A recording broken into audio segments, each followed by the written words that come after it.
Sua paz do Senhor, amém? Amém. Glória a Deus, aleluia. A vitória você está aqui, Senhor não. Eita glória. É uma vitória, vou até mais longe, talvez seja um milagre você estar aqui, casado. Eu sei que muitas foram as águas, no entanto, nenhuma delas foi capaz de afogar esse amor, porque aquilo que Deus uniu, homem nenhum separa em nome de Jesus.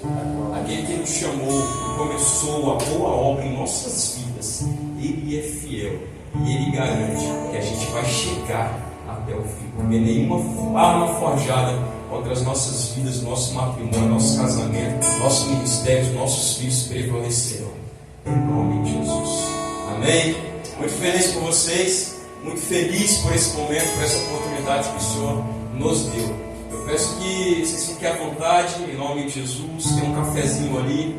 Se qualquer hora, qualquer momento da administração, se você quiser levantar, pegar uma água, pegar um cafezinho. Se você pegou um cafezinho, leva para o seu cônjuge também. Se pegou uma água, leva para o seu cônjuge também. Amém? Amém, maridão? Amém, maridão? Pega uma água, leva para a esposa. Leva um cafezinho para a esposa. Amém? Em nome de Jesus. Eu acredito que serão momentos de encontros e reencontros, de revisitações, talvez em algo que a gente precisa tocar novamente, algo que está guardado, esquecido e que a gente está amedrontado de enfrentar. Mas eu acredito em nome de Jesus que ao decorrer das aulas, ao decorrer da semana, assim que a palavra foi entrando, aqueles embates, aquelas arestas que precisam ainda ser podadas, aqueles espinhos na carne que ainda nos incomodam, em nome de Jesus, que eles sejam sanados, que eles sejam enfrentados e resolvidos para a honra e glória do Senhor. Amém? Queria liberar o pastor Vicente por sua amada, em nome de Jesus. Queria que, se vocês pudessem, meus pastores, se puder, tá bom? Fica à vontade. Gostaria que você chegasse um pouco mais para frente, mas fica à vontade. Talvez esteja calor, não sei se o ventilador está chegando aqui, mas eu queria que vocês fiquem mais perto de mim, em nome de Jesus. Amém? Vamos certo, é Luciano, né? É Chara da minha esposa. Também, se quiser vir um pouco para frente, fica à vontade, tá bom? Essa é a casa do Senhor. Bom, preciso de você no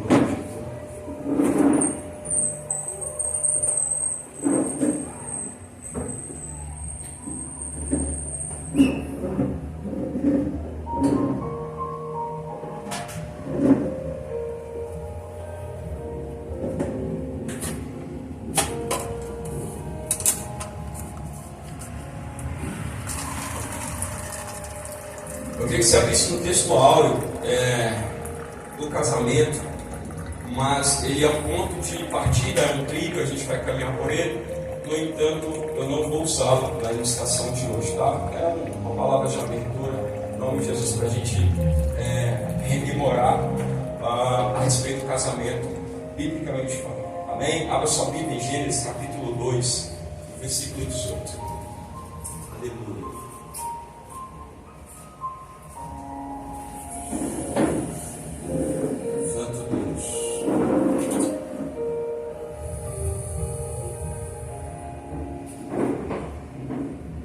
Gênesis capítulo 2, versículo 18.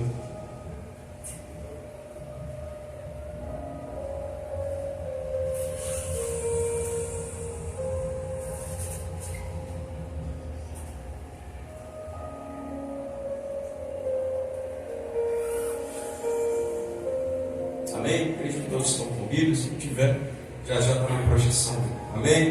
Vamos caminhar, porque a gente já está um pouquinho atrasado.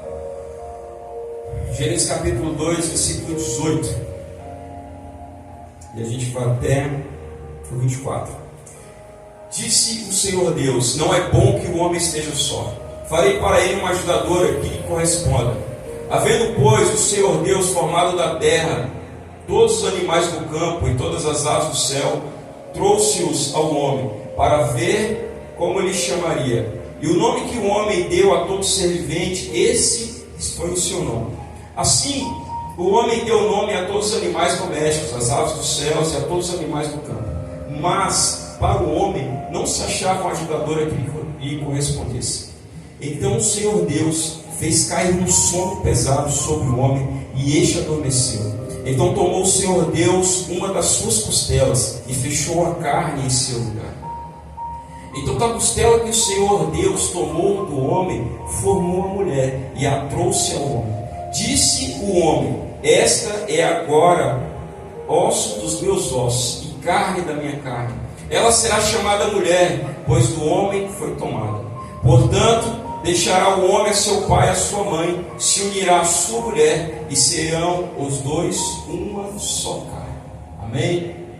Senhor, em nome de Jesus, nós te louvamos, ó Pai, te agradecemos e bendecemos o teu santo nome.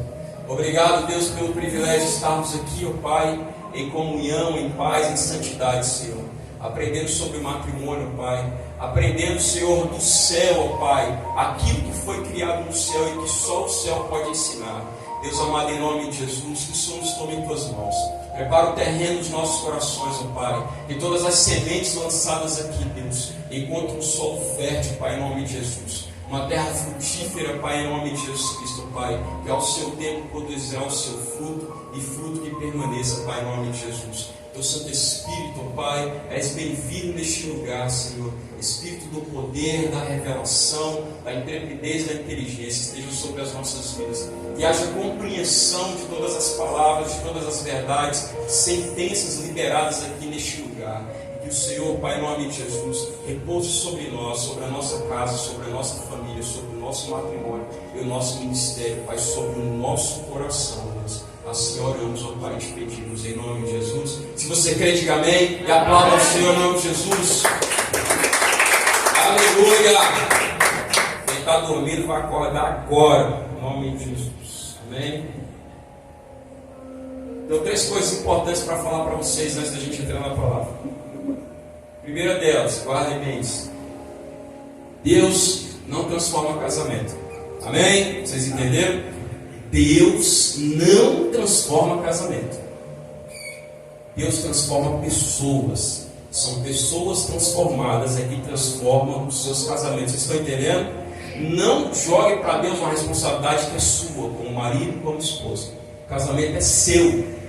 O Senhor abençoa a partir do momento que você toma a responsabilidade, que você entende e obedece o que é ser um homem, o que é ser um marido, o que é ser uma mulher esposa. Amém? Deus não transforma casamento, Deus transforma pessoas, transforma corações. Uma pessoa com o coração transformado é capaz de transformar o seu casamento, porque a responsabilidade é sua. O Senhor vai agir em você, o Senhor vai agir nos seus defeitos, o Senhor vai agir naquilo que você precisa melhorar. Melhorando isso, por consequência, o seu casamento também irá melhorar. Amém? Amém. Segunda verdade: encontro de casais não muda pessoas. Encontro de casais, curso de casais, não muda pessoas. O que muda, irmão, é a palavra. Quando você ouve e obedece. Não coloque expectativa nesse curso de casal. Não coloque expectativa em mim e na minha esposa, quem somos nós. A expectativa que você tem que ter é na palavra do Senhor. E quando você ouvir, obedece, porque também não adianta nada. Ouça, absorva. Quando for segunda-feira, coloque em prática. Quando for na semana, coloque em prática tudo aquilo que você ouviu, tudo aquilo que você aprendeu. Amém? Em nome de Jesus. E a terceira coisa: casamento não vem pronto. É uma construção, meu querido, que vai durar a vida toda. Não vem pronto, não adianta. Seria maravilhoso, perfeito, sim ou não, pastor? Mas não vem pronto. É uma construção. Você tem que construir todos os dias. É um tijolo em cima de um tijolo. E às vezes quando a parede está lá em cima, que você já acha que vai botar o telhado, o que acontece? É uma ventania, um vendaval, um furacão, um tsunami, que derruba aquele muro, derruba tudo que você já fez. Vai existir por causa disso? Você vai deixar de ter uma casa por causa disso? Não. Reconstrua. Não desista. Tijolo por tijolo novamente. Na sua persistência, no seu temor, o Senhor irá te abençoar. Amém? Não vem pronto. É uma construção. Vai durar a vida inteira. Mas posso te dizer uma coisa do fundo do meu coração, e você já sabe? vai valer a pena. Cada tijolo, a cada refeitura daquilo que foi derrubado, vai valer a pena em nome de Jesus. Basta que você entenda o que é casamento, o que é matrimônio, quem estabeleceu isso e o quanto ele é abençoador. O quanto é abençoador você estar dentro de uma aliança junto com Deus Todo-Poderoso. Essa aliança, esse lugar é chamado matrimônio, é chamado casamento. Que o mundo menospreza, ridiculariza, desrespeita, desonra. Mas isso é sagrado para o Senhor. Pra você ter uma ideia, o casamento, ele vem antes da família. Ele vem antes da igreja. Ele vem antes da Bíblia escrita. Ele vem antes do tabernáculo de Moisés, da tenda de Davi, do sacrifício dos holocaustos. Ele vem antes de tudo isso. Deus, ele começou a história da humanidade na terra com um casamento.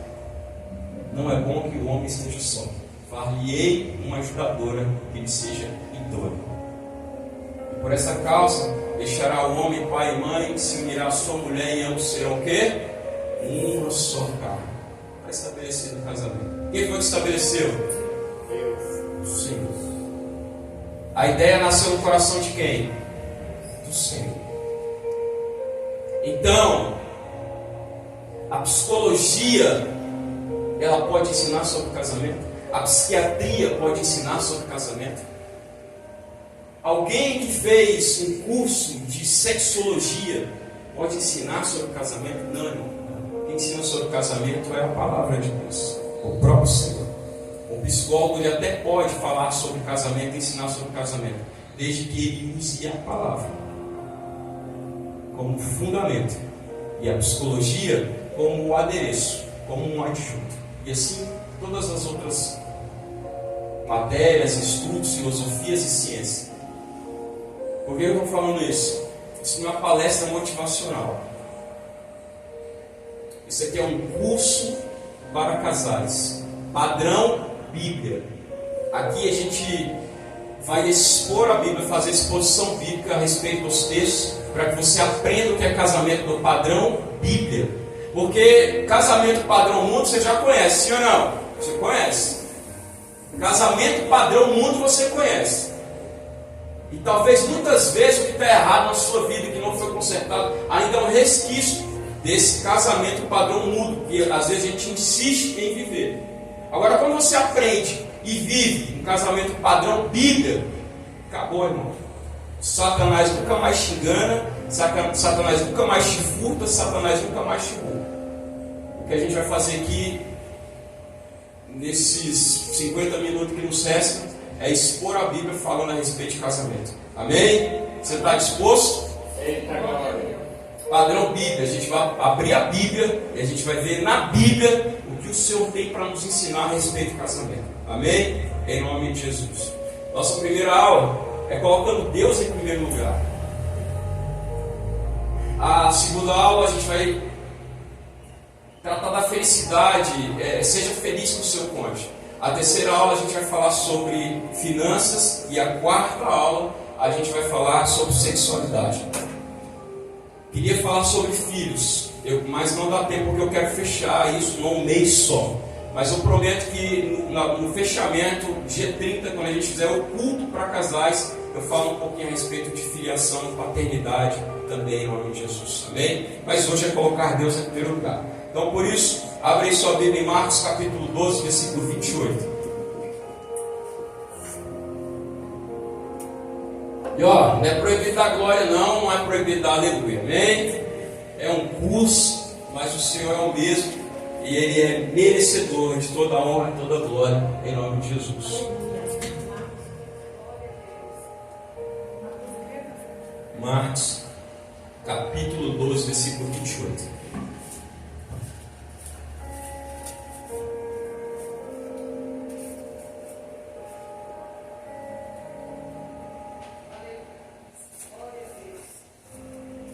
Marcos capítulo 28. Isso, capítulo 12, versículo 28. aleluia, aleluia. Glória a Deus, amém. E aproximou-se dele um dos mestres da lei que os tinha ouvido discutir, e sabendo que lhes havia respondido bem, perguntou-lhe: qual é o principal de todos os mandamentos? Respondeu-lhe Jesus: o principal de todos os mandamentos é: ouve, ó Israel, o Senhor, o nosso Deus é o único Senhor. Amarás o Senhor teu Deus de todo o teu coração, de toda a tua alma, de todo o teu entendimento e todas as suas forças. Abra também aí em Colossenses capítulo 1, versículo 18. Colossenses capítulo 1, versículo 18.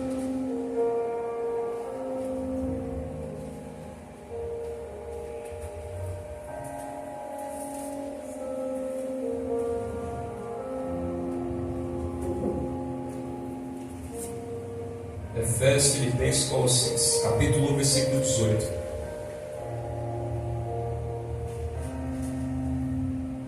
Amém? Ele quem? Jesus. Ele é a cabeça do corpo, a igreja. É o principal, o primogênito dentre os mortos, para que em tudo tenha a preeminência. O que é preeminência, pastor? Primeiro lugar. De quem é o primeiro lugar na sua vida? Deus, Jesus Cristo. Jesus é o primeiro, ele precisa ser o primeiro em nossas vidas. Essa é a ordem, o Senhor é o primeiro. Isso importa dizer que não é o seu marido que é o primeiro, irmão. Não é a sua esposa que é a primeira, meu irmão. Não são os seus filhos, meus queridos, o primeiro. Não é a igreja o primeiro. Não é o teu ministério o primeiro. O Senhor é o primeiro. Tem que ser o primeiro. O principal mandamento é amar o Senhor teu Deus de toda a tua alma, de todo o teu corpo, de toda a tua força, de todo o teu entendimento. Ele, Jesus Cristo, ele é a preeminência de tudo em nossas vidas. O primeiro lugar é dele. Isso é uma ordem. Se eu mexer nessa ordem, eu vou bagunçar tudo e há consequências a respeito disso. Presta atenção. Fisiologicamente falando, quando você está em uma posição de desconforto, de desordem, seu corpo dói, sim ou não? Fica numa posição desconfortável, seu corpo dói. Por quê? Porque a posição está errada. A mesma coisa acontece no mundo espiritual. Quando o Senhor Jesus não é o primeiro em nossas vidas, há um desconforto espiritual. E aí, assim como o corpo dói, no âmbito espiritual, sua alma também dói. Porque a ordem está bagunçada. Porque às vezes, irmão, nosso casamento está tão atribulado, está tão atrapalhado, e todas as forças que você emprega não é para o Senhor, é para mudar o teu marido. Às vezes teu casamento está tão bagunçado que o contrário também acontece. A irmã, em vez de empregar forças, colocar Deus em primeiro lugar, o casamento está tão atribulado que ela só tem tempo para mudar o marido. E vice-versa. E aí o que você faz? Você coloca o marido em primeiro lugar. E qual é o problema disso? Todas as vezes que você tira Deus do primeiro lugar e coloca alguém, ou coloca alguma coisa, como é que é o nome disso? Idolatria. Às vezes o que você tem em casa não é um marido, é um ídolo. Às vezes o que você tem em casa não é a esposa, é um ídolo. Às vezes o que você tem em casa, irmão, não é um ministério, é um ídolo. Porque tem pessoas que também fazem uma conexão muito errada. E aí eu falo de altar, achando que colocar Deus e colocar a igreja, achando que Deus e igreja é a mesma coisa e nunca foi. Achando que Deus e o seu ministério é a mesma coisa e nunca foi. A ordem é o Senhor primeiro. Depois vem a sua casa. Depois vem o seu trabalho. Depois a sua igreja. Depois o seu chamado.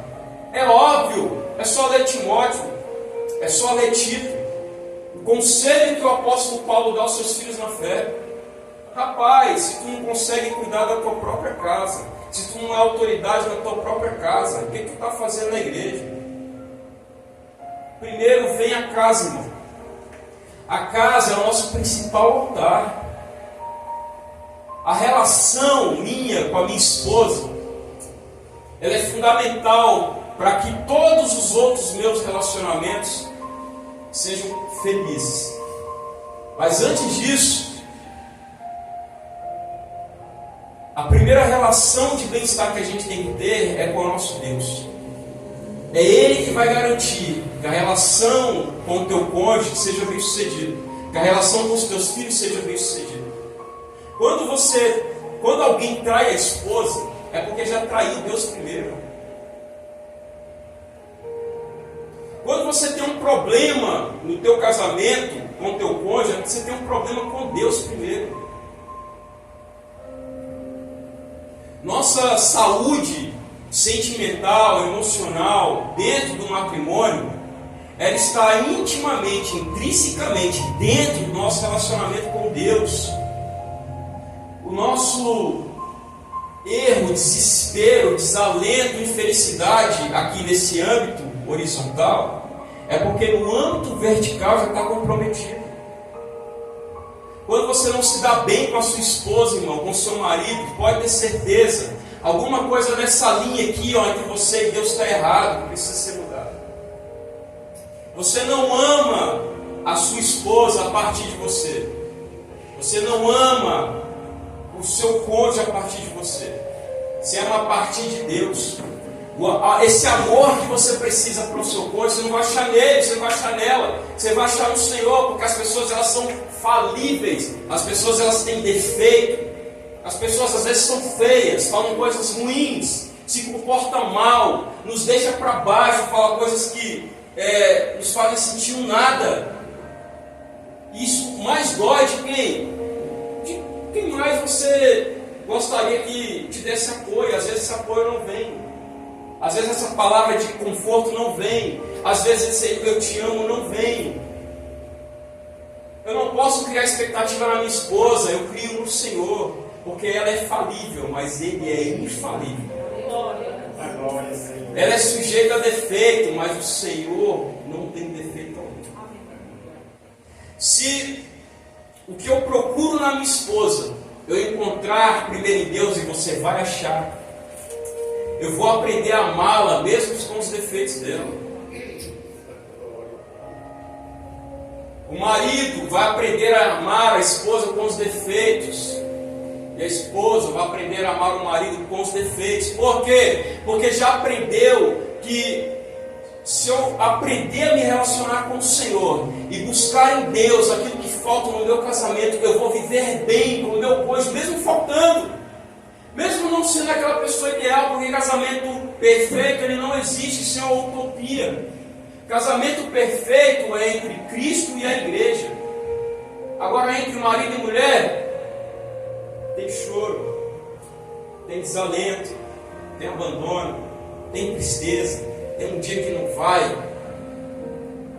Mas se eu aprendi a buscar o Senhor, e eu guardo nele, eu tenho nele as minhas expectativas, irmão, eu consigo viver bem com a minha esposa, mesmo tendo as minhas falhas, e ela tendo as falhas dela.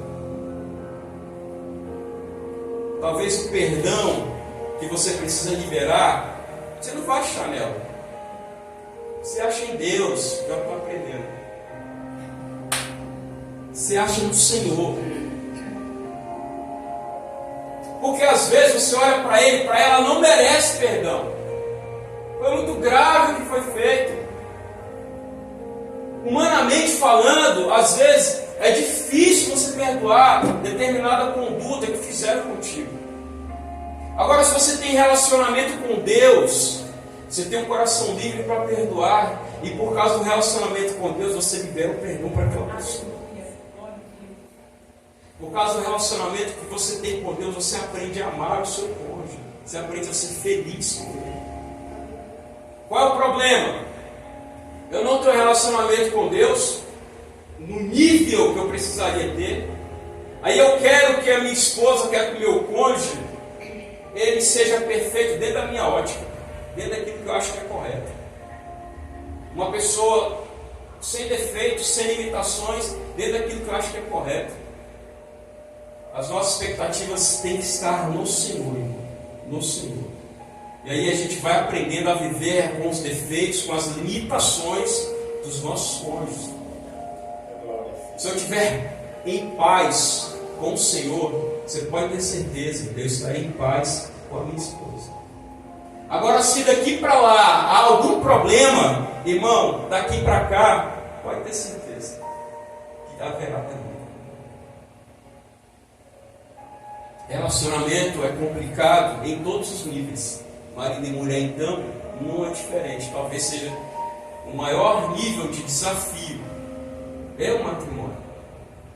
Porque nós somos uma só carne e a gente precisa aprender a se encaixar. Quando eu não me dou bem como pastor, eu saio da igreja. Quando eu não me dou bem com o vizinho, eu não procuro. Quando eu não me dou bem no ambiente de trabalho, eu vou embora, peço demissão.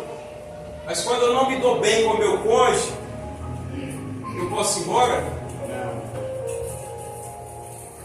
O Senhor odeia o divórcio, irmão.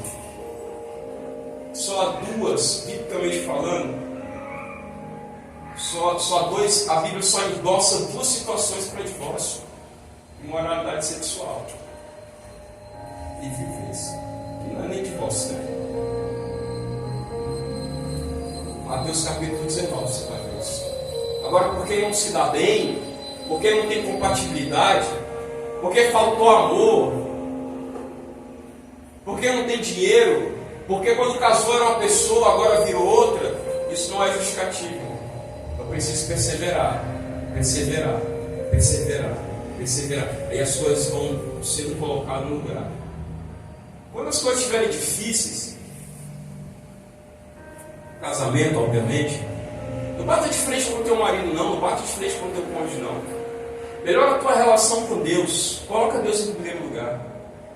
Talvez as coisas estão dando errado na sua vida, você nunca conseguiu um êxito, um ajuste no teu casamento, é porque Deus nunca foi o primeiro na sua vida. Quando você aprende a colocar Ele em primeiro lugar, tirar as outras coisas, os filhos, trabalho, a finança, a igreja, o ministério, aí eu tenho certeza que as coisas se encaixam, as coisas entram no seu eixo. Por quê, irmão? Porque tinha um ídolo lá. E o Senhor não divide a sua glória com ninguém. Com ninguém. O Senhor não divide a sua glória com ninguém. Nem com o teu chamado. Tu pode ser o maior pregador, o maior levita. Deus está preocupado com isso não, irmão. Deus está preocupado com o teu coração. E você tem colocado Ele em primeiro lugar. Porque às vezes a gente tem colocado a igreja, o ministério, os irmãos da igreja. Tem pastor, tem ministro que nem tem tempo com Deus, não tem mais vida com Deus. Vive de agenda em agenda. Não sabe mais o que é orar de madrugada, 3 horas da manhã, colocar no fundo desse, ouvir o Senhor, chorar na presença do Senhor. Virou automático, está no piloto automático. A esposa e os filhos, ixi, esse daí então. Não tenho tempo para isso, eu fui levantado, eu sou chamado, eu tenho um ministério, eu tenho uma missão. Pelo amor de Deus, que infantilidade. A nossa maior missão, irmão, está na nossa casa. O meu maior ministério é o meu casamento, cuidar da minha esposa, cuidar dos meus filhos. Essa é a minha maior missão.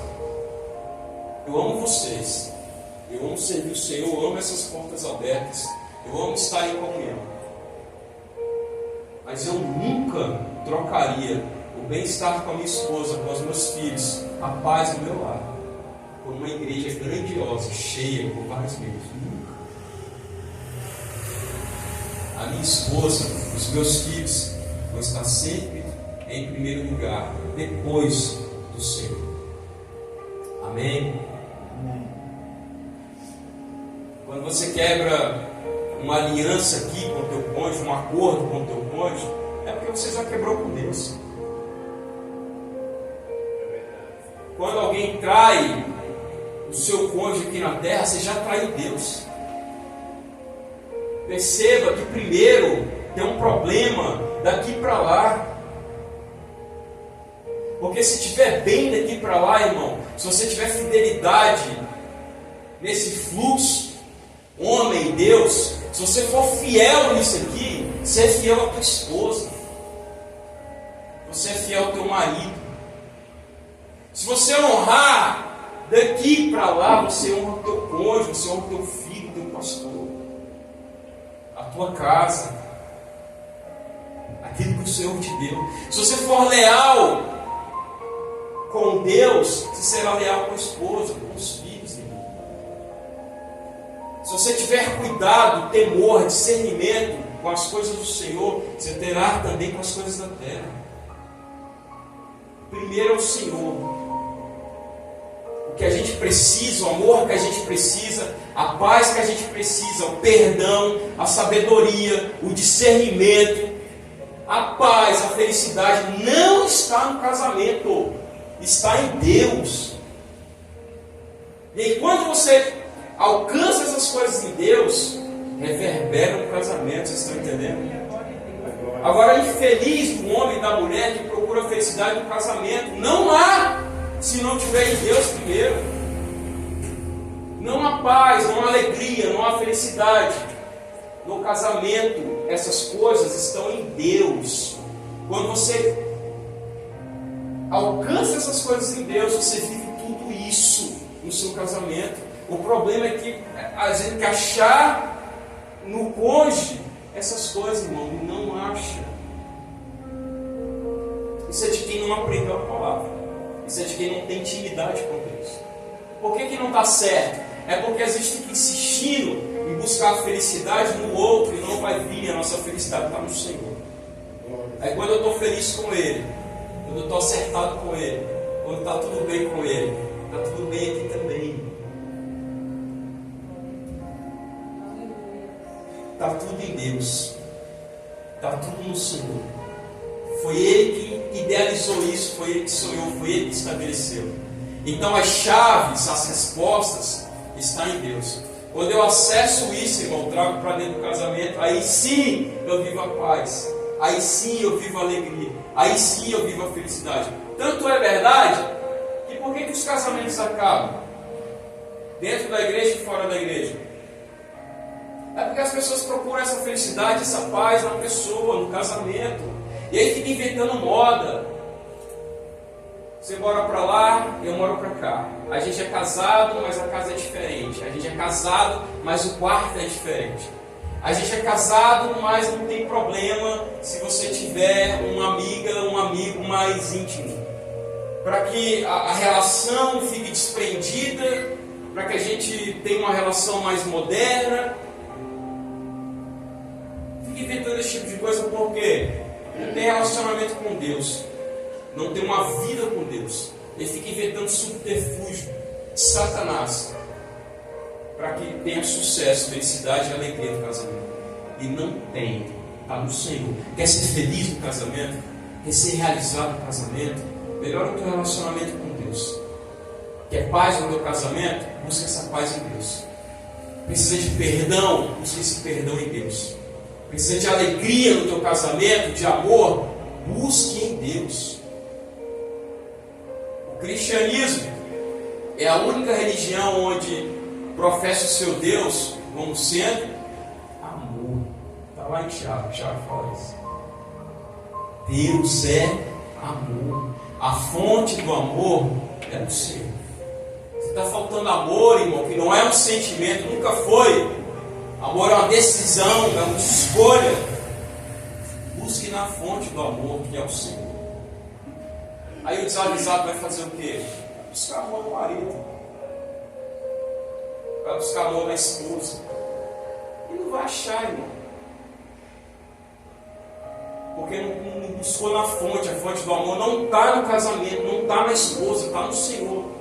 Essas ferramentas, essas virtudes, essas qualidades, esses bem-estar, está tudo no Senhor. Busque nele, aprenda a ir nele, e você viverá isso tudo no teu casamento. Amém? Amém. Deixa eu fazer outra aplicação no texto. Abre aí em Gênesis capítulo 3, versículo 1. Gênesis capítulo 3, versículo 1.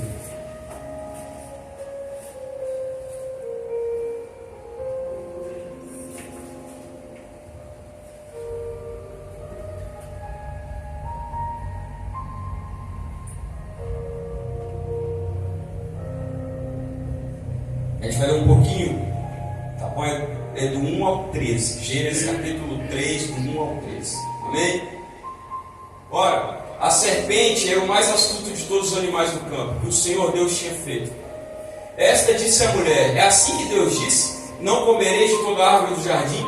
Respondeu a mulher à serpente: do fruto das árvores do jardim podemos comer, mas do fruto da árvore que está no meio do jardim, disse Deus: não comereis dele, nem tocareis, para que não morrais. Então a serpente disse à mulher: certamente não morrereis, porque Deus sabe que no dia em que comerdes desse fruto, os vossos olhos se abrirão, e sereis como Deus, conhecendo o bem e o mal.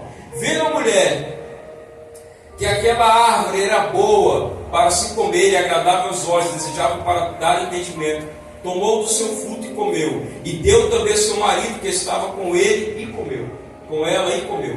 Então os olhos de ambos foram abertos, e perceberam que estavam nus.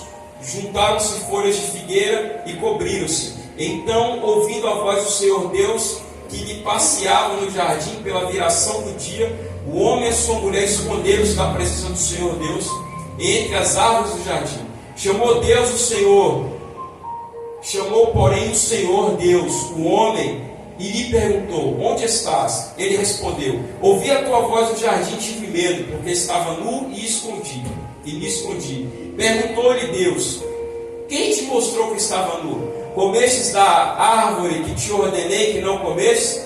Disse o homem: a mulher que me deste por companheira me deu da árvore e eu comi.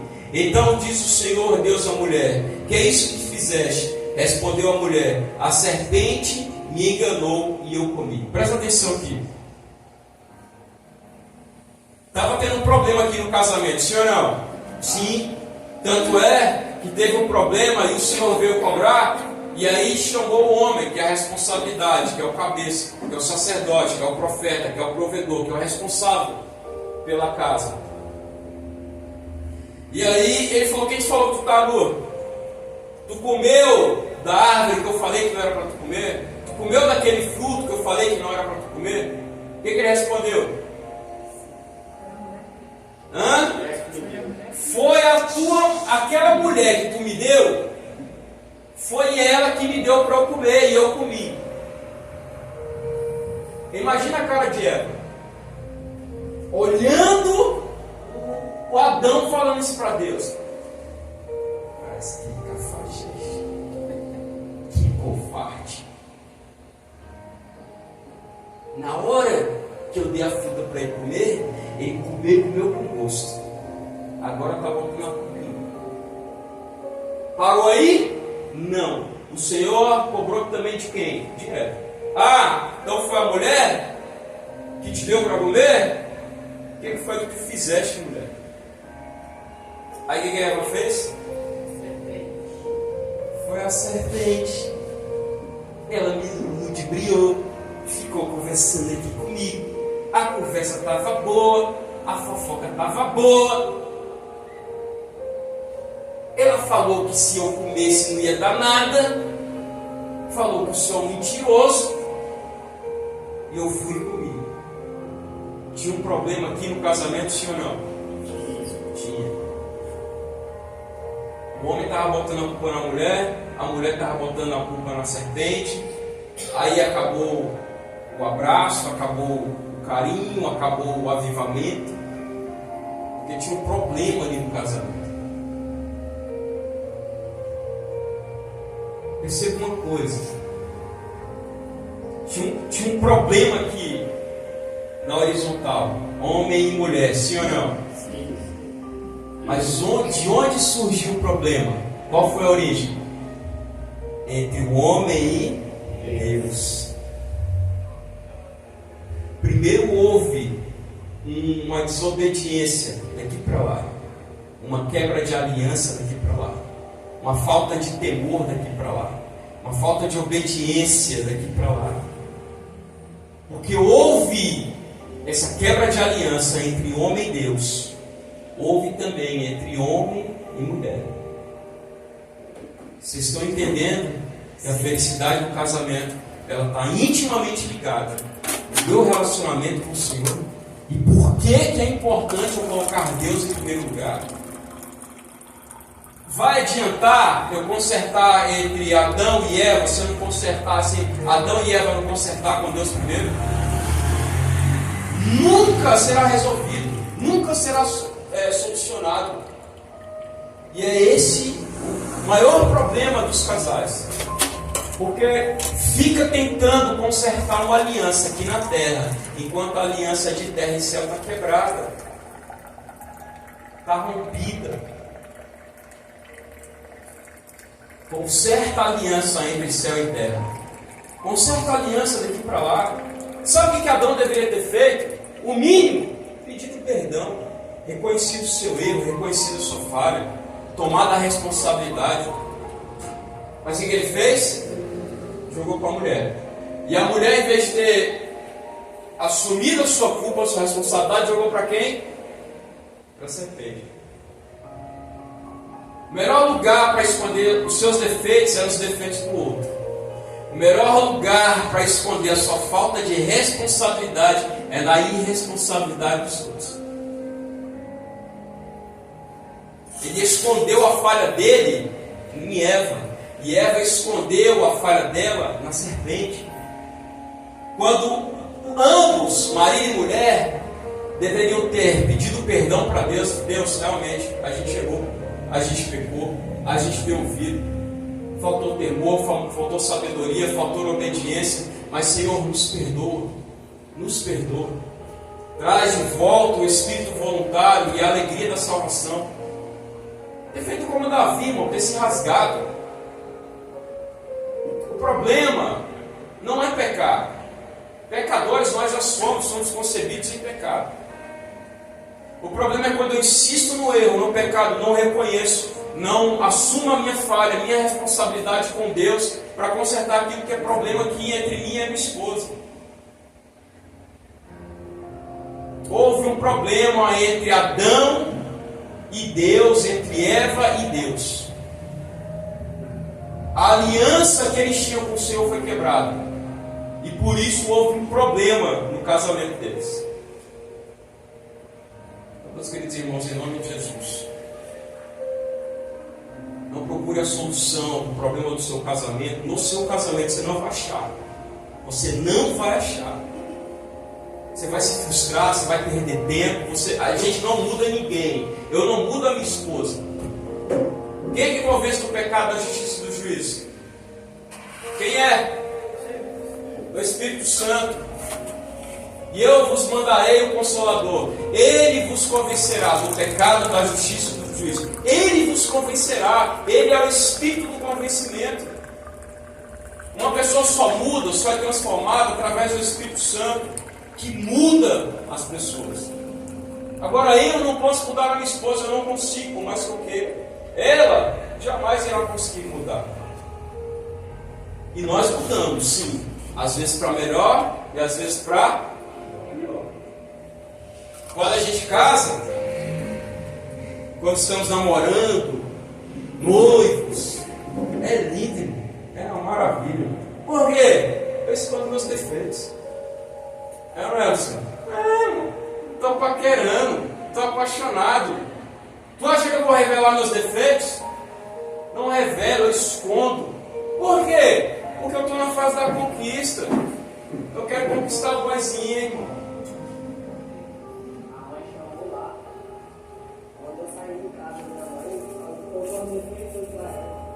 Ah, sua mãe já ligou para ela?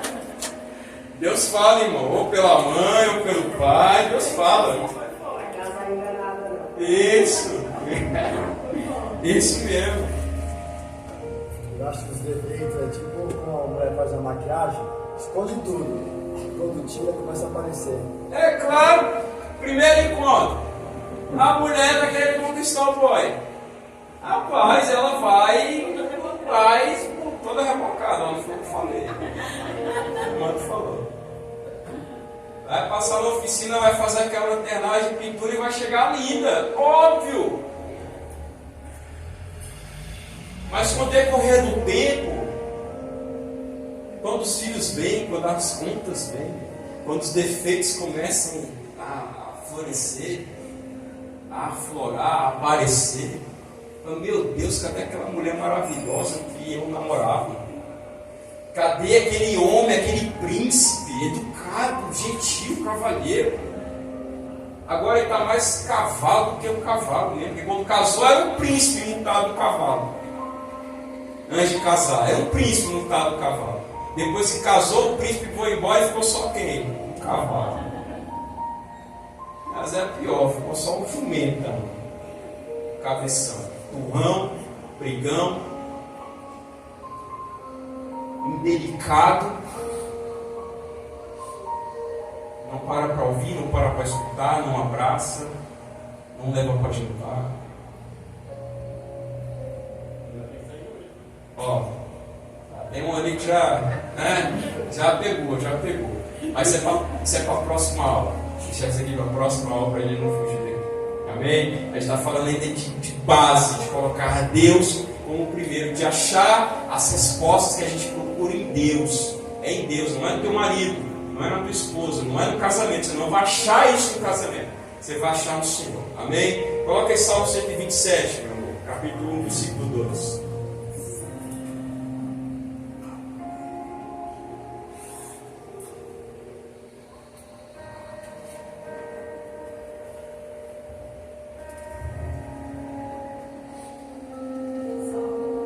Salmo 127, 2.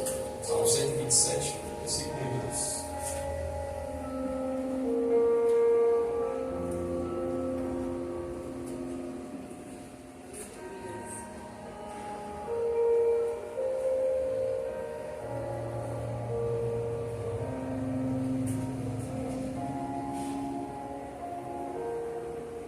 Minha esposa que fala algo engraçado, ela fala que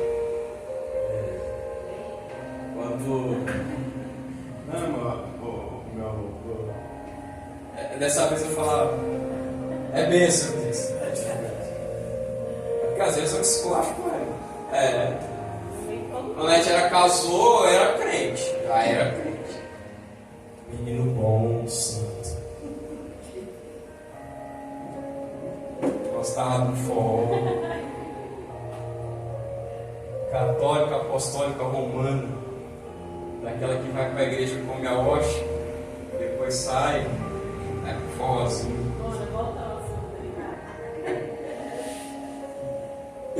Não, tô brincando. Dançava forrozinho, mas era para a família. Mas dançava forró.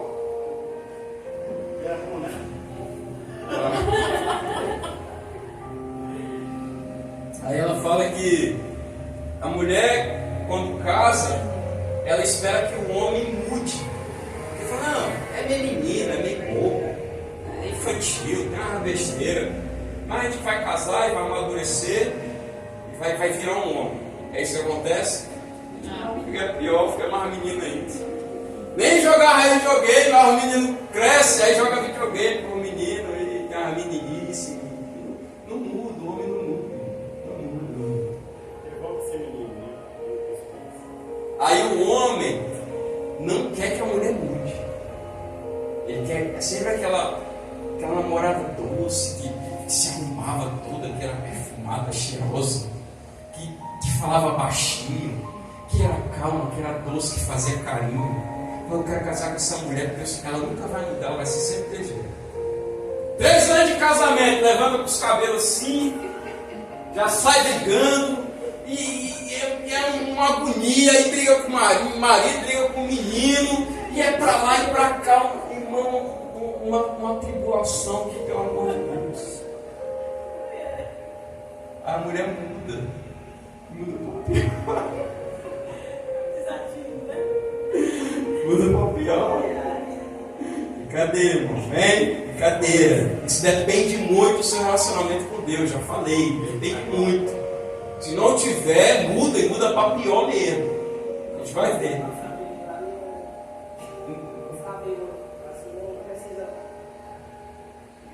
Não entendi, irmão. Não, isso aí às vezes é desleixo. Às vezes é desleixo. Tem irmãs que tem muito problema com vaidade.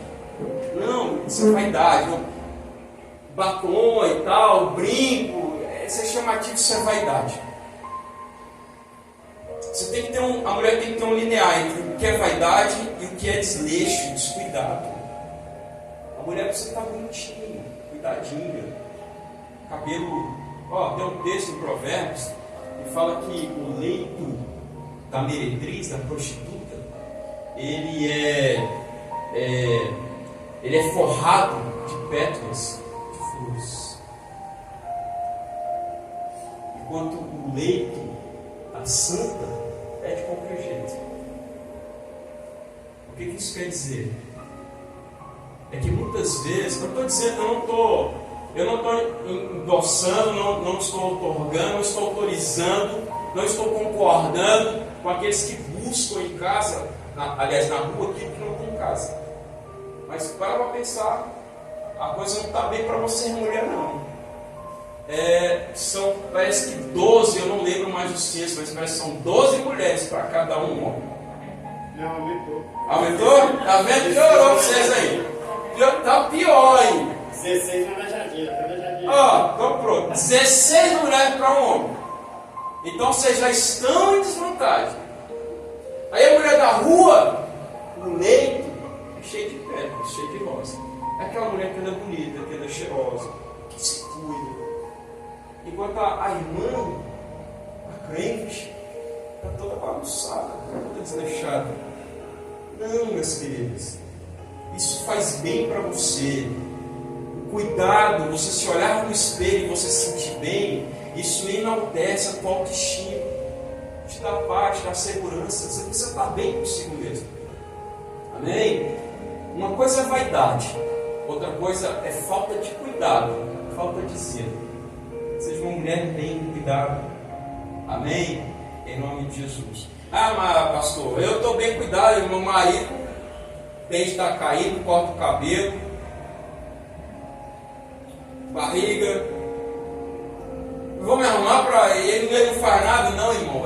Os dois, cuidado, os dois. Cuidado, faça uma caminhada. Faça uma caminhada de manhã. Faça uma caminhada no final da tarde. Coisa simples que une o casal. Mas o camarada está tão preocupado com o trabalho, com anda para pagar, com a igreja, com a agenda, com o evento, com não sei o quê, e fica perdendo essas coisas. Caminhe com tua esposa. Se não tem tempo de tarde, caminhe de manhã. Se tem tempo de manhã, caminhe de tarde. É uma forma sadia para o teu corpo e para a tua alma. Ali você coloca a conversa em dia. Ali tu fala, minha esposa, a gente caminha quase todo dia quando eu estou de folga. E às vezes eu venho do trabalho, ela está me esperando, eu estou cansado. Foi um dia de cão. Ela está lá me esperando, a bichinha, irmão. E é tão bom para ela, para mim não é não. Vou mentir para vocês não. Mas eu queria chegar, tomar um banho, comer e dormir. A bichinha já está lá, já está com o dente, já está com a roupinha, já está arrumada. Eu não posso fazer isso com ela. É o amor da minha vida, eu tenho que cuidar dela.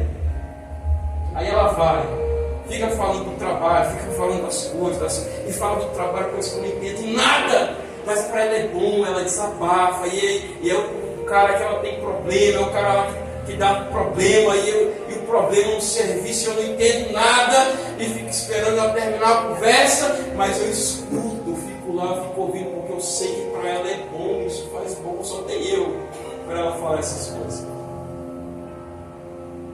Quando a gente volta da caminhada, ela está feliz, ela está alegre. Eu também estou feliz, porque eu a fiz feliz. Aí a gente toma um banho, a gente janta, conversa com os meninos, bota os meninos para dormir. Aí eu vou ter a recompensa de ter saído com ela. Vocês estão entendendo? Irmão, eu sei que eu não sou bobo, eu investi. É investimento, irmão. Ela está feliz, está alegre. Agora, se eu chegasse em casa e ela estivesse lá toda arrumada, não, amor, vou hoje não, estou cansado, não vai dar não. Vou comer aqui e vou dormir. Ela ia sozinha, porque é marrenta. É marrenta. Ela ia sozinha. Quando ela chegasse, tu acha que ela está feliz? Ela ia estar chateada. Aí depois que eu comesse, tomasse banho, que a gente conversasse com os meninos, orasse com os meninos que fosse dormir, aí eu ia querer minha parte, sim ou não? Mas ela, hoje não estou bem, estou com dor de cabeça, Então é mais fácil, irmão, fazer um investimento. Para quando chegar aquela hora, ó, tá feliz, tá alegre. É o dia todo de fazer investimento. Sim, sim. Aí você começa de manhã, você começa a investir de manhã. E você só vai sacar aquilo que você investiu à noite. Ou então no outro dia. Às vezes no dia. Mas é um investimento que tem que ser feito. Fala o quê?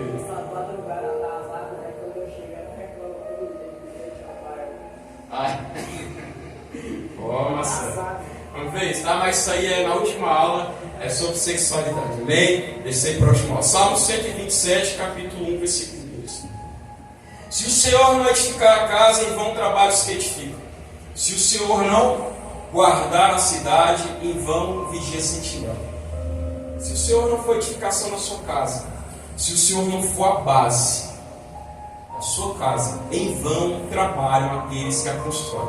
Lembra que eu falei em construção, que o casamento é uma construção, que você precisa construir tijolo por tijolo todos os dias? Sim ou não? Sim. Se você construir numa base que não for o Senhor, qualquer chuvinha, qualquer vendaval, qualquer encostadinha no muro, a casa vai cair. Porque não tem base, não tem edificação. E se tem, não é o Senhor.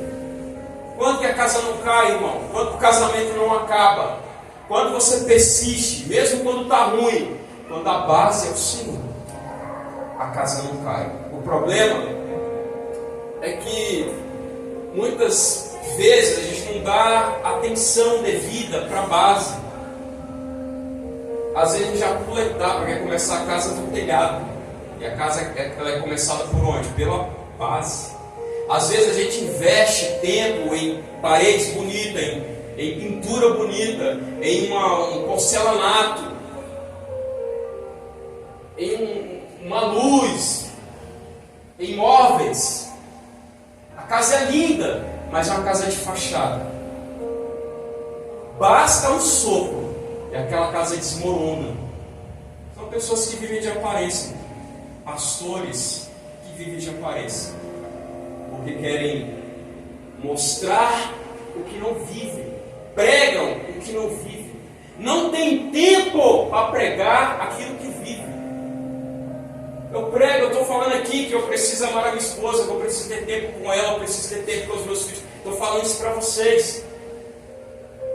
Quando eu sair daqui, eu preciso correr atrás de tudo isso que eu falei.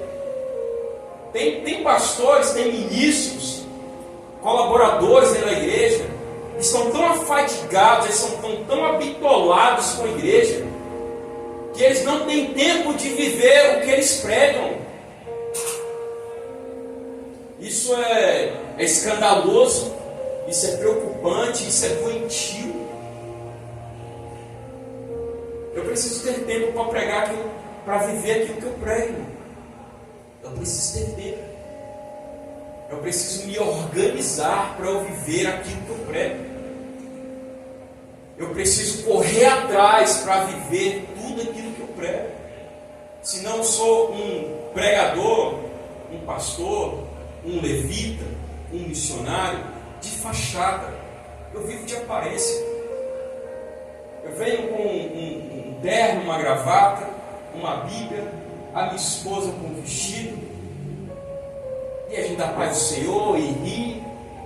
Mas quando chega em casa, são dois estranhos. Não tem intimidade, não tem parceria, não tem empatia. Porque eu aprendi a ser pastor, mas não aprendi a ser marido. A mulher aprendeu a ser uma pastora, uma missionária, mas não aprendeu a ser esposa. Tenho intimidade com o irmão, tenho intimidade com a palavra, mas eu não tenho intimidade com a minha esposa, eu não tenho intimidade em casa. Tenho alegria enquanto eu estou na igreja, vivendo com os irmãos, mas quando chego em casa é uma tristeza, é um peso. Não tem alegria, não tem amizade, não tem coleguismo, não tem riso, não tem carinho. Casa de fachada, irmão, pessoas que investem no estereótipo, pessoas que investem naquilo que está do lado de fora e descuidam daquilo que está do lado de dentro. Pessoas que investem em telhado, mas esquecem da base. E sabe quando você se preocupa com a base? Quando a casa está começando a rachar. Quando você olha para uma casa que a parede está rachada, onde é que você vai buscar o defeito? base. Está aí, o empreendedor da construção civil. Você é um homem muito abençoado nessa terra, em nome de Jesus. O Senhor te prospere, em nome de Jesus. Está tudo bem, a parede está linda, está bonita, está tudo certo. Mas um belo dia você acorda e você vê uma rachadura de cima a baixo. O que você pensa? Meu Deus, a casa vai cair na minha cabeça, na cabeça da minha esposa e dos meus filhos. A casa vai cair, tem uma rachadura. Se chama um profissional da engenharia, do ramo, aí se chama o Adenilton. A primeira coisa que ele vai investigar é a base. Onde é que tu construiu essa casa? O que tu colocou nessa base? Tem areia, tem cimento, tem ferro, tem concreto. Essa base é forte, ela é confiável. Eu não dei atenção para isso. Eu estava mais preocupado com o telhado, eu estava mais preocupado com uma torneira de ouro. O dinheiro que eu investi na base foi pouco. Por quê? Porque ninguém vê. Ninguém chega na casa e fala assim: nossa, que base bonita, que viga baldrame, né? Que viga baldrame maravilhosa. Não existe isso, não, porque não aparece na obra. Mas quando a casa está para cair, quando tem defeito, a primeira coisa que você vai pensar, a primeira coisa que vai ter que consertar, vai ser aquilo que você não investiu, naquilo que você não deu valor. O melhor abraço que você precisa dar dentro da sua casa, quando todo mundo te abandonar, quando a igreja fechar a porta, quando você for traído no ministério, ferido no ministério, você não quiser mais saber de igreja, a pessoa que vai estar lá para te dar guarida, para te acolher, te abraçar, te dar amor, você pode ter certeza que é o teu cônjuge, porque ele é uma só carne com você. O que você está sentindo, ele sente também, ela sente também. Agora, muitas vezes eu dou mais valor, eu dou mais honra para os de fora, eu dou mais honra, eu dou mais valor para telhado, para gramado, do que para a base. Me preocupo mais com os de fora do que os de dentro. Sou capaz de sair com o pastor e socorrer uma ovelha às 3 horas da manhã. Mas eu nem lembro quando que eu levantei às 3 horas da manhã para orar pela minha esposa, pelos meus filhos, pelo meu casamento. E visto do tempo, me dou muito mais para os de fora do que para os de dentro. A nossa base, a nossa segurança, ela está dentro da nossa casa. Nosso maior altar, nosso maior chamado está dentro da nossa casa. A nossa base é o Senhor, invista nela. Ele precisa estar, a nossa casa precisa estar edificada nele. Não é na igreja, não é no ministério, não é no trabalho, não é o teu salário que mantém a sua casa, é o Senhor que te deu o trabalho. Não é a igreja que mantém o teu casamento feliz, o teu ministério que mantém o teu casamento feliz, é o Senhor, é Deus. Tenha Ele como base, em nome de Jesus. A relação homem e Deus, homem e mulher, mulher e Deus, mulher e homem, ou seja, marido e mulher e Deus, irmão, ela é tão entrelaçada, ela é tão junta, que uma interfere na outra. Coloca aí Malaquias, meu amor, está caminhando para o final. Malaquias capítulo 2, versículo 13. Malaquias capítulo 2, versículo 13.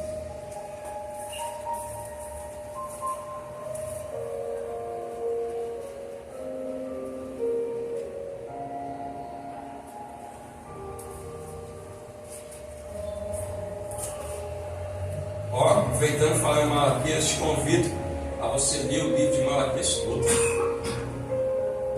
Malaquias não fala só de dinheiro não, irmão.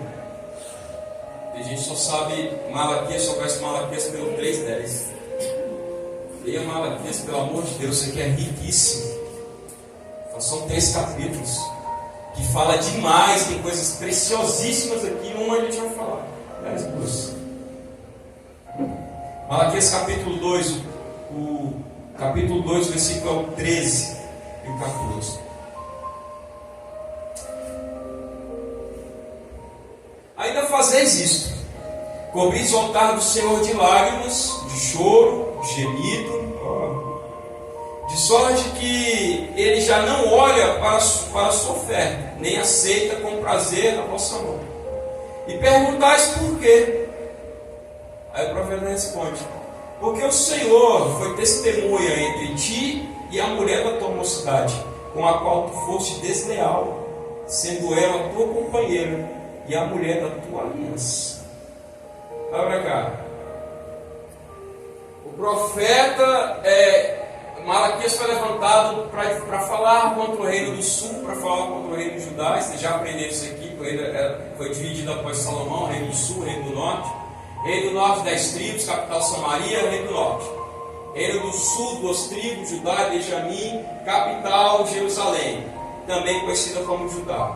Quando o profeta falava a Israel, estava falando contra o reino do norte. Quando o profeta falava contra Judá ou contra Jerusalém, era reino do sul. Aqui o profeta Malaquias falando contra o reino do sul. E o que estava acontecendo aqui é que os homens do reino do sul, eles estavam traindo as suas esposas e contraindo casamento de pessoas que não eram da mesma tribo. E isso era pecado perante o Senhor, e isso era adultério. Aí o profeta vem e cobra os homens de Judá. Ele fala: olha, vocês vêm ao altar do Senhor, vocês choram, vocês canteiam, vocês clamam, vocês ofertam, mas o Senhor não tem recebido, o Senhor não tem se agradado. Olha, irmão, os camaradas estavam vindo à igreja, davam dízimo, davam oferta, pregavam, louvavam, adoravam no altar, não estava passando do teto. O Senhor não estava recebendo, não recebo na mão de vocês, não está me agradando. Aí vocês me perguntam: por que, profeta? Por que a gente vem na igreja, a gente chora? Por que a gente vem na igreja, a gente oferta, a gente dizima? Por que a gente vem na igreja, a gente prega, a gente louva, a gente ora, a gente adora? Por que Deus não está recebendo nada disso? A profeta responde: porque fostes desleal, infiel. Com quem? Com Deus? Com Deus? Não. Com quem? Com a mulher da tua mocidade, a mulher da tua juventude, da tua aliança, a qual Deus é o testemunha, a qual Deus é testemunha. Olha, o Senhor é testemunha do teu casamento. Deus é testemunha do teu casamento, dessa aliança que a gente fez. É o texto que fala. Porque vocês fossem desleais, infiéis, o Senhor não recebe a oferta da mão de vocês. Aqui o contexto era assim de traição, de adultério. Mas a palavra deslealdade, ela tem diversos outros significados. Uma delas é ofensa. A outra é não pagar ao outro aquilo que lhe é devido. Quando eu não pago a minha esposa, quando eu não dou a ela aquilo que é devido como a minha esposa, eu estou sendo infiel e desleal com ela. Não precisa eu traí-la com a mulher da rua. Basta que eu a desonre. Basta que eu não dê para ela aquilo que é devido a ela como a minha esposa. Quando eu não faço isso, eu estou sendo desleal com ela. E aí a minha adoração, o Senhor não recebe. Aí o meu louvor, o Senhor não recebe. A minha oferta, o meu dízimo, o Senhor não recebe. Por quê? Porque eu estou sendo desleal com a minha esposa, com a mulher da aliança, a qual o Senhor testemunha. Perceba que o quanto que não estar bem com a minha esposa interfere no relacionamento com Deus. E o quanto não estar bem com Deus interfere no relacionamento com a minha esposa. Está tudo ligado. É intrínseco, é junto, é misturado, é uma aliança entre mim, a minha esposa e o Senhor. São três numa aliança só. Vou te dar outro texto. 1 Pedro capítulo 3.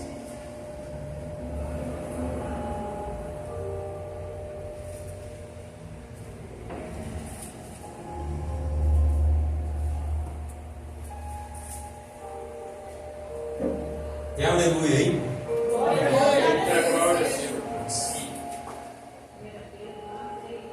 Isso. 1 Pedro capítulo 3, versículo 7.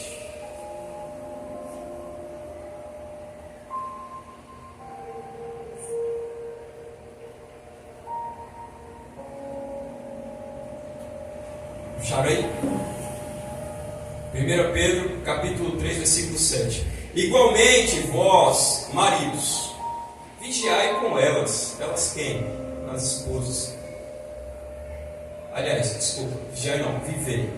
Igualmente vós, maridos, vivei com elas, com entendimento, dando honra à mulher, como vaso mais frágil, e como sendo elas herdeiras convosco da graça da vida, para que não sejam impedidas o quê?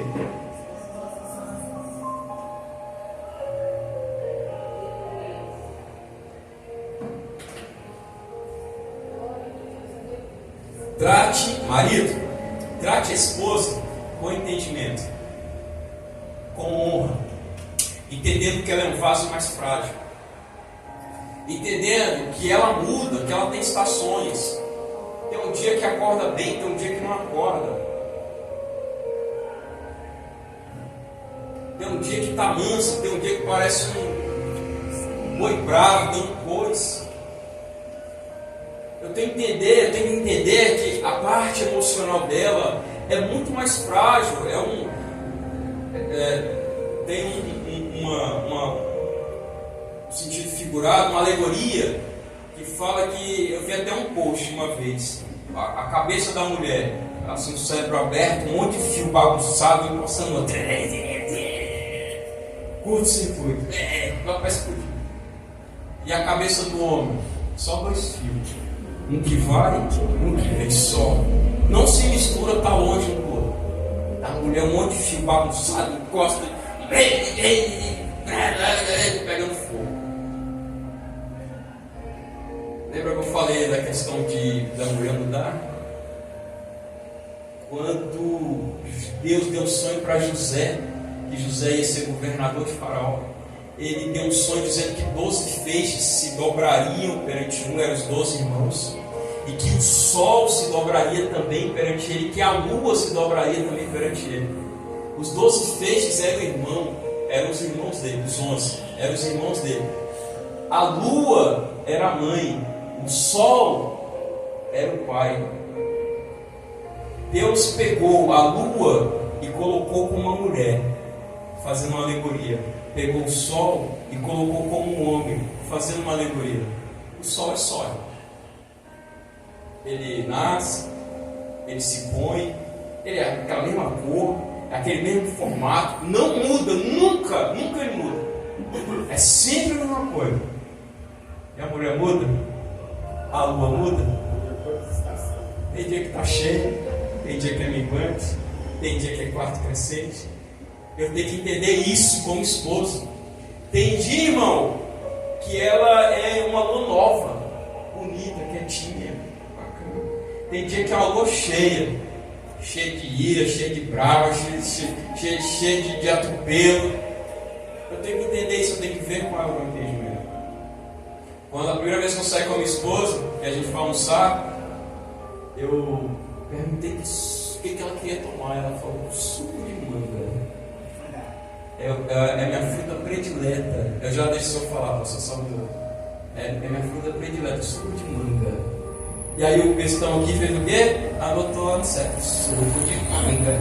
Toda vez que eu saí com ela, é suco de manga. Porque na minha cabeça, ela nunca mudaria, porque a minha bebida predileta era Coca-Cola e nunca mudou. Eu tomava Coca-Cola, se fosse lanchar era Coca-Cola, se fosse almoçar era Coca-Cola, se fosse jantar era Coca-Cola. Não mudava, era sempre Coca-Cola. E aí o bestão aqui achava que a mulher pensava do mesmo jeito.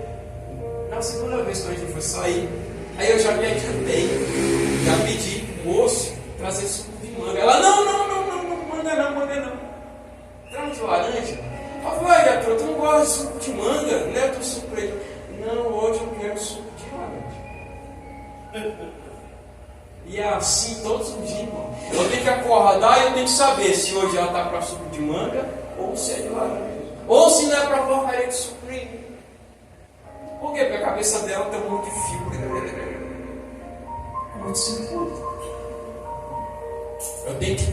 Eu tenho que tratá-la como um vaso mais frágil. Ela é frágil. Os meus fios, eles não se cruzam, não tem curto-circuito. Um vai e um vem. Eu só faço uma coisa por vez. É muito mais tranquilo para mim. Aí eu olho para ela é inquietude, vai para lá, vai para cá e briga com o menino e não para, quieta. Eu tenho que entender que é o jeito dela e tem que tratá-la com honra, como sendo o vaso mais frágil. Assisti-la, ajudá-la. Por quê? Se eu não tratar com honra, se eu não tratar com zelo, com cuidado, o Senhor não recebe as minhas orações, a gente já acabou de ler.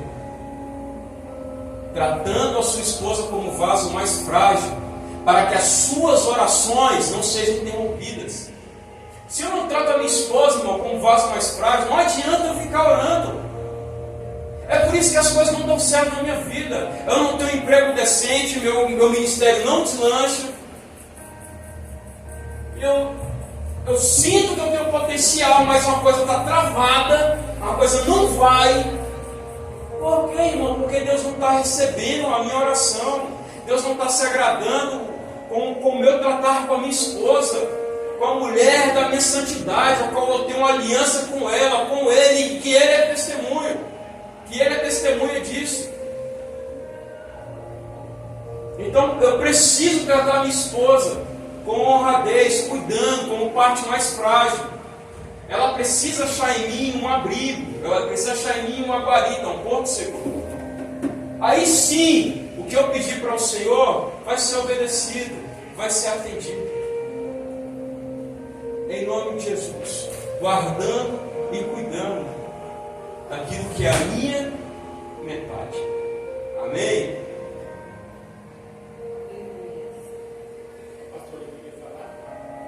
Pode falar, pastor. Eu trabalho em colégio. Já passei em vários colégios, né? Aí eu descobri que a maioria são mulheres separadas de pastores. Certo. E homens evangélicos. Aí uma delas falou isso pra mim. Eu quis saber que você é pastor, né? É não que eu casei com um que era crente. Ele viajava com o pastor, só vivia com o pastor. Só que um dia eu deixei uma cartinha pra ele. Aí agora eu tô com um homem do mundo, cuida de mim, vai no mercado, faz tudo o que eu quero. Sim. É isso aí. É isso mesmo. Às vezes o cara não é crente. Às vezes o cara nem tem temor de Deus, mas ele sabe ser marido. O que uma mulher quer em casa, irmão, aqui eu sou pastor, na minha casa eu sou marido. Aqui eu sou pastor, na minha casa eu sou pai. Qual é o problema? Eu sou pastor aqui e quero ser pastor na minha casa também. Aí, em vez de eu tratar a minha esposa como mulher, como a minha mulher, eu trato como uma discípula. Em vez de eu amá-la, eu estou sempre disciplinando. Em vez de eu tratar os meus filhos como filhos, ser para eles o pai, eu estou sendo pastor, exortando o tempo todo. Quando essas portas fecharem, irmão, que eu for para casa com minha esposa, o pastor ficou. Quem entrou lá foi o marido. Quem entrou lá foi o pai. Lá eu sou pai, lá eu sou marido.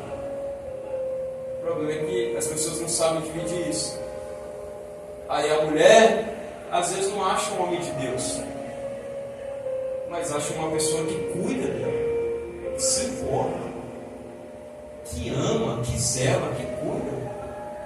O cara não é temente a Deus. Bebe, torce pro Flamengo. Tá bom, torce pro Vasco. O cara é perturbado, irmão, é endemoniado. Mas ele sabe ser marido. Ele sabe cortejar. Ele sabe desejar a mulher, ele sabe cuidar. E a mulher se rende, irmão, e às vezes até sai da igreja. Acha tanto cuidado, acha tanto amor no homem, e às vezes ele não quer ir para a igreja, ela troca o Senhor, troca a igreja, troca o chamado. para estar nos braços de um homem que não é crente, mas que sabe ser marido. Aí ficam uns bobão dentro da igreja, que seriam os primeiros a dar exemplo de marido,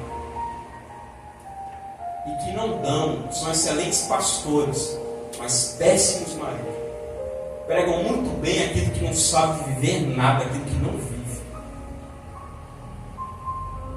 E tinha quantos anos de casamento? 15 anos. Tá vendo? É às vezes a irmã fragilizada no trabalho, no serviço, está lá toda moribunda. Aí chega o Ricardão desse aí, o galanteador, o cara que sabe tratar uma mulher, o cara que é homem de verdade. Rapaz, basta 2 palavrinhas, ó, e a irmã já está fragilizada, a irmã já está quase desviada. O Ricardão veio, ó, leva embora a tua bênção. Guarda a tua coroa para que ninguém tome. Minha coroa aqui eu guardo. Guarde a tua coroa para que ninguém tome. Em nome de Jesus, amém? O pastor só falou dos homens. E para a mulher não tem não? Tem também. Para a gente finalizar, amém? O mesmo texto. É o último texto para a gente finalizar. 1 Pedro capítulo 3, agora o versículo é o do 1 ao 4. 1 Pedro ainda em 3, agora o versículo 1 e 4.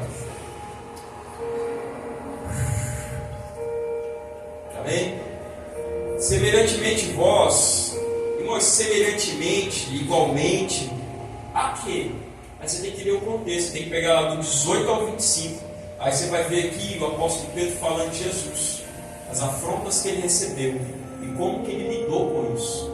Dê em casa, tá? Porque o capítulo 3 começa semelhantemente ou igualmente. Igualmente é quê, pastor? Aí você tem que ir para o contexto. Aí você tem que ler os versículos ou o capítulo anterior. Aí no 18 você já vai ver logo que o apóstolo Pedro está falando de Jesus, que ele recebeu a afronta e como que ele lidou com essa afronta. Aí ele fala assim, ó, da mesma forma que Jesus lidou com a afronta, vocês mulheres também lidem desse jeito, ou seja, igualmente, semelhantemente. Vós, mulheres, sede submissos aos vossos maridos, para que também, se algum deles não obedece à palavra, pelo procedimento das suas mulheres, sejam ganhos sem palavra, observando a vossa conduta honesta, respeitosa. A beleza das esposas não seja um enfeite exterior. Ele não está dizendo que a mulher não possa se enfeitar. Ele está dizendo para a mulher não colocar nisso a sua virtude. A beleza das esposas não seja um enfeite exterior, como o frisar dos cabelos, o uso de joia, de ouro ou de vestidos luxuosos, mas a beleza interior, no incorruptível traje de espírito manso e tranquilo, que é precioso diante de quem? De Deus. Um espírito manso e tranquilo, que é agradável, que é vistoso, que é louvável perante quem? Deus. Um espírito manso e tranquilo. A mulher de hoje tem espírito manso e tranquilo? É difícil. A mulher é tão briguenta. Depende do homem, né? Também, né, pastor? Também, né? Também. Tem uns homens que, né? A culpa é do homem, né? A culpa é do marido. Então a mulher, não se faz. Eu sei que muito do mal-estar da esposa é culpa do marido, eu sei disso. Mas tem mulheres que também são difíceis, irmão. Tem mulheres que são difíceis. E aí o Senhor elogia aqui pela palavra dele uma mulher que tem o seu interior incorruptível, que se veste com um espírito manso e tranquilo. Uma mulher dócil, carinhosa. Era isso que ele estava falando aqui. Quer ver? Abre aí, bota aí, meu amor. Provérbios capítulo 21, 19. Provérbios 21, 19.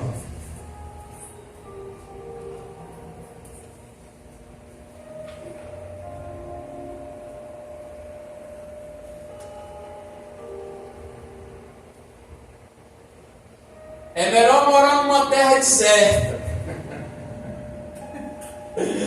do Porque com a mulher rixosa e irritadiça, é melhor tu morar ou na faixa de Gaza, irmão. É melhor tu morar num lugar no deserto, não tem ninguém. É melhor tu morar só, passando frio, fome, nudez, uma terra deserta, inóspita. É isso que Salomão está falando aqui. Eu acho que nesse dia a mulher estava atribulada, a Sulamita estava atribulada nesse dia aqui, acordou nos caços. Aí eu acho que ele sentou e escreveu isso.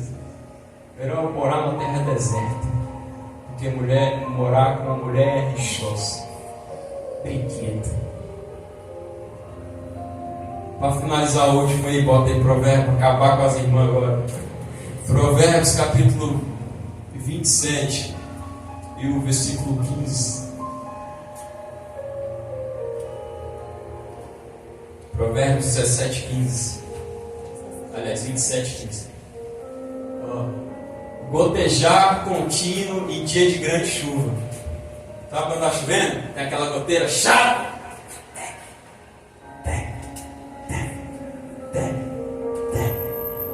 Não deixa dormir. Tu fica com raiva. Amanhã eu vou fazer arrumar a porcaria desse telhado, porque eu não aguento mais esse gotejar. Que coisa chata. Gotejar contínuo em grande dia de chuva é melhor.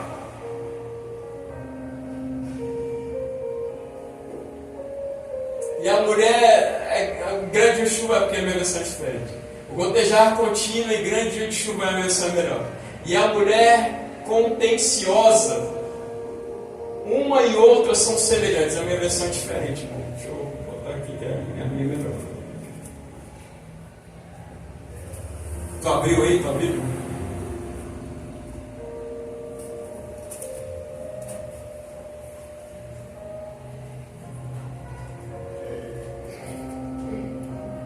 Provérbios 27, 15. Pode terminar. O gotejar contínuo no dia de grande chuva e a mulher briguenta são semelhantes. Ele fala que é melhor. O gotejar, que é chato, é melhor do que a mulher colérica, do que a mulher briguenta, do que a mulher destemperada. Então, meus irmãos, ajuda aí. Ajuda. Quando você acorda naquele dia que estiver difícil, quando naquele dia que você está triste, amargurada, tudo que você fala piora as coisas, o que você faz piora as coisas. Para tudo. Vá falar com Deus. Bota um sonzinho, fala: Deus, me perdoa. O problema não está no meu marido, o problema não está nos meus filhos, o problema sou eu. Estou com o meu emocional abalado, hoje eu não acordei bem, Senhor, me ajuda. Se rasgue, se revele ao Senhor. Aí o Senhor vai te encher de graça. Aí quando chegar teu marido, hoje já saiu de casa, já foi trabalhar, saiu chateado porque se foi rixosa, se tratou com ira, com aspereza, meu amor, me perdoa. Se vestir de espírito manso e tranquilo. Meu amor, me perdoa, eu não acordei muito bem, eu não dormi muito bem, eu estou preocupado com isso, ou eu estou com dor, eu estou doente, me perdoa, eu fui ríspido com você, eu fui ignorante, meu filho, me perdoa, eu falei com você dessa forma, mas me perdoa, a mamãe hoje não está bem. Peça perdão, peça desculpa, reconheça o seu erro, se viste, se traje com um espírito de mansidão, de humildade, de tranquilidade em nome de Jesus. Amém? Vamos ficar de pé. Deixa eu olhar, acho que a versão que você quer. Fala. A esposa briguenta é como um dia triste, em que a chuva não para de cair. É, mais ou menos, a minha da King James. Amém, meus queridos irmãos. O pastor Júlio,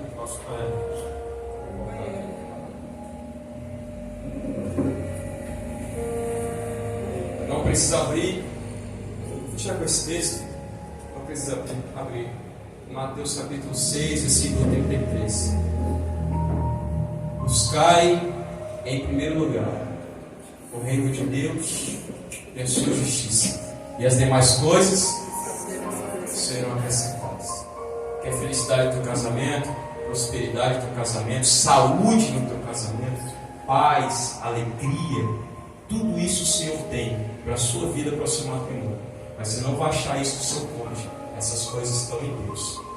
Aprendendo a se relacionar com Ele, buscando nele, é que você vai sarar, que você vai sanar os seus problemas aqui, na horizontal, entre marido e esposa. Amém? O pastor Júlio canta uma música aí. Eu queria que você, aí onde você está, assim como o texto que a gente lê na Santa Ceia, em 1 Coríntios, examinai, pois, o homem a si mesmo.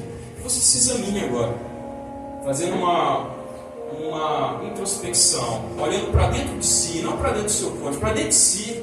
Meu Deus, o que eu preciso mudar? O que está no meu alcance? Qual é o meu defeito entre o meu relacionamento entre mim e o Senhor?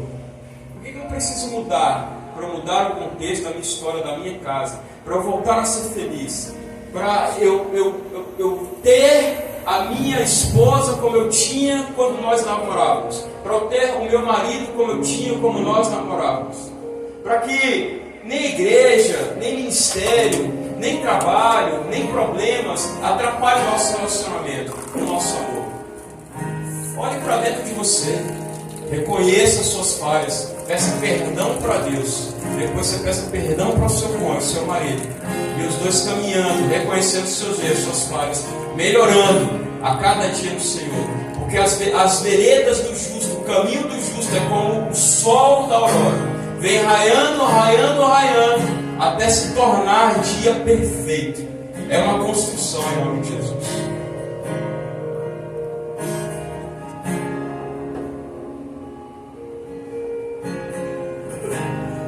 Hoje eu fui te procurar naquele lugar